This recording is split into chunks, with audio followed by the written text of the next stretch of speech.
Welcome everybody to celebrate the signing of Paul Aiton, who's joining Leeds Rhinos for next season on a 3-year contract. Oh, extremely happy. Once I found out that it all went through, I was pretty happy with the move. More so to join this quality team, quality players, and good coach.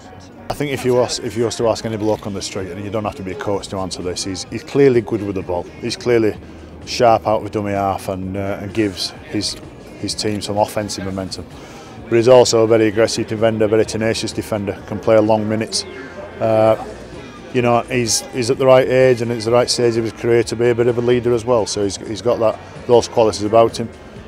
You know, you don't have to think too much about why is he a good player. I think those are obvious. Oh yeah, definitely. I think he would be for any player. You know, their track record speaks for itself, and I'll be happy to just add my game to it and to benefit the team. Basically, Brian, basically he's told me what he needed from me, and I'm happy to do that. So yeah, just play the game that I've always played for the last couple of years. That's all I can do. We've been looking at filling that role since Danny Medeiros left. Somebody of Danny Medeiros standing, somebody who can play for long minutes, somebody who's both good offensively and defensively.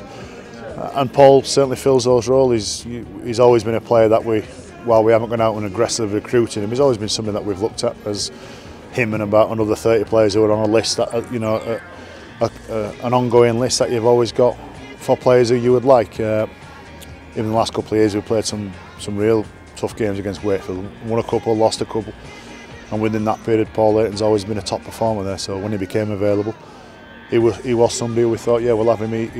He would suit what we do. And to Rhinos fans, they'll get a first chance to see Paul Aiton on this park on Friday. Since he signed as a Rhinos player, that must be good for Rhinos fans. Yeah, I'm sure Paul that won't be lost on Paul as well. That it's his first game at Headingley, where what is going to become his home ground. Papua New Guinea didn't have the greatest of games last night against Samoa, and I'm sure that rankles with them, and Paul in particular, who was their captain. So I'm sure Papua New Guinea as a team are going to be looking to put things right against the mammoth team in New Zealand. But who knows? That's what's great about our sport. It's not undoable.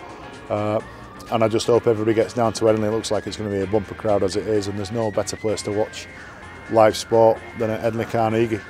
I think there's Leeds fans and fans of all sorts going to come and be part of this World Cup, because it's been pretty good. It's been competitive all around with all the nations. So I'll be looking forward to it.